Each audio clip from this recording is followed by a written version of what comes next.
Okay, this is July 15th, 2022 here in Kitchener, Ontario, Zone 5. And in this video I want to do a follow-up to my previous video about this Bluetti solar charging setup, solar generator setup. In that previous video I had the settings on the unit wrong. There's a manual setting you need to change from wall charging to solar charging. I guess there's some reasonable engineering explanation for why that has to be a manual setting and why it can't just automatically detect. But anyway, we're going to demonstrate the difference here.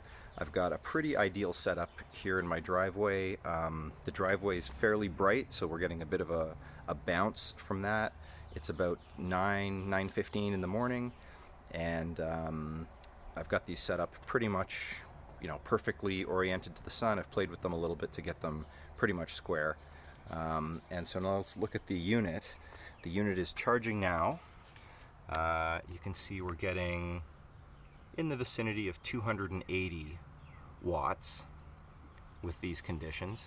Now if we look at the sky here, there's just a slight bit of haze in the sky, but this is pretty clear sky for a summer day. This is, just about as clear as you could expect.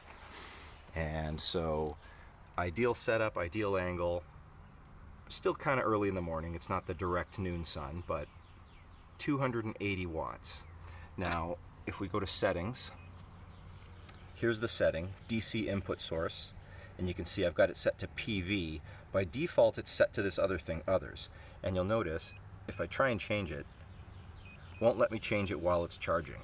So I've got to unplug.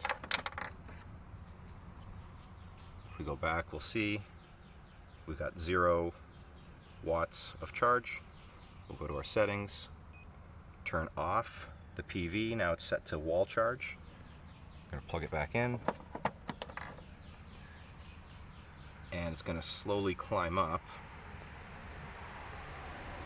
You can see there it's picking it up. The symbol has changed, and here's pretty much where it's going to top out, in the vicinity of 155, 160. Okay, so that's a pretty significant difference. So 150 in wall charge mode. Now let's switch it back. Settings, again, you'll see can't change it while it's plugged in. So unplug it. Whoops. Now I can change it, right? PV. It's not charging. Reattach the plug here. And now we should be back up in that 280 range as it climbs up here. And I guess it takes a while to settle in because it's figuring it out, figuring out what it can draw. And so now, 283, 282. So as the sun is climbing in the sky, it's coming through less atmosphere, less of that haze, and I think we're getting just a little bit more out of it. Anyway, that is just to show the very significant difference in solar charging if you don't have it set to the proper setting. Again, this is the AC200MAX with two 200 watt panels. So we should, nominally this is going to be 400 watts. At noon I've seen it above 300. But anyway, there's the we can just end the video there. See you in the next one.